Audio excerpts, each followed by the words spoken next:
आसमान में गहरे बादल छाए हुए थे और गर्मी के सताए हुए सभी परिंदे आसमान की तरफ देखकर बेसब्री से बारिश का इंतजार कर रहे थे।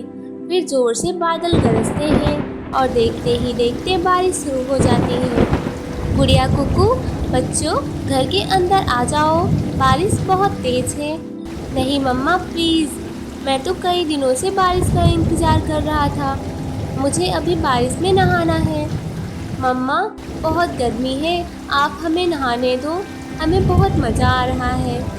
मैं तो घर जा रही हूँ, ऐसी तेज़ बारिश में नहाने से बुखार भी हो जाता है। मम्मा आप जाएं, कुछ नहीं होगा, आप भी तो मेरे साथ हैं, आप भी आओ, हम नदी पर चलते हैं, वहाँ बाकी दोस्त भी आए होंगे, वहाँ बारिश देखने का ज़्यादा मज़ा आएगा। गुड़िया और कुकू दोनों नदी की तरफ चले जाते हैं। वहाँ बहुत सी तितलियाँ और दूसरे पक्षी भी बारिश का मज़ा ले रहे थे। गुड़िया और कुकू वहाँ खूब खेलते हैं और फिर थक हार कर घर आ जाते हैं। मम्मा मम्मा मेरे ऊपर कोई कंबल दे दो, मुझे सर्दी लगी है और मेरे पंख भी दुख रहे हैं। कुकू बेटा, आपको समझाया था, अब देखो आपको कितना तेज़ बुखार हो रहा है और आज तो चील डॉक्टर भी घर पर नहीं है। मम्मा चिड़िया रोने लगती है। मम्मा आप परेशान ना हो, मैं जानती हूँ पहाड़ों पर बुखार दूर करने वाली जड़ी बूटी मिलती है। आप भाई का ख्याल रखें, मैं वो लेकर आती हूँ। नहीं गुड़िया बेटी, रात हो रही है और बारिश भी बहुत तेज़ है। ऐसे मौसम में आपका अकेले पहाड़ों पर जाना अच्छा नहीं होगा। आप भाई का ख्याल रखो, मैं लेकर आती हूँ। फिर मम्मा चिड़िया तेज़ बारिश में उड़ती है, वह पहाड़ों पर जाती है। वो देखो भैया, शिकार खुद चलकर हमारे पास आ रहा है।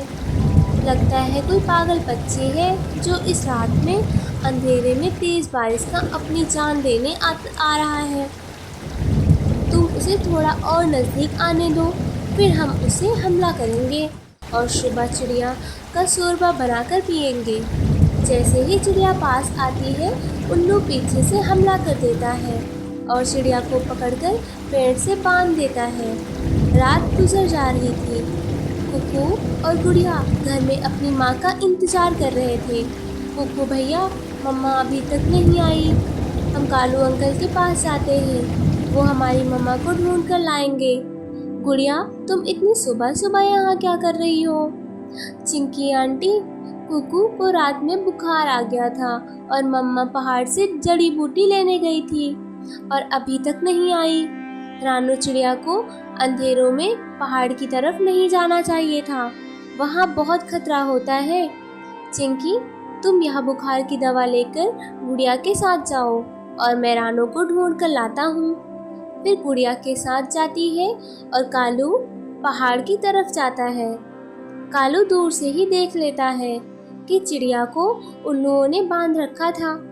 उल्लू भैया मुझे जाने दो, मेरा बेटा बीमार है, उसे दवा की ज़रूरत है, नहीं तो वो मर जाएगा। तो अब हम उल्लुओं को भी उल्लू बनाओगी।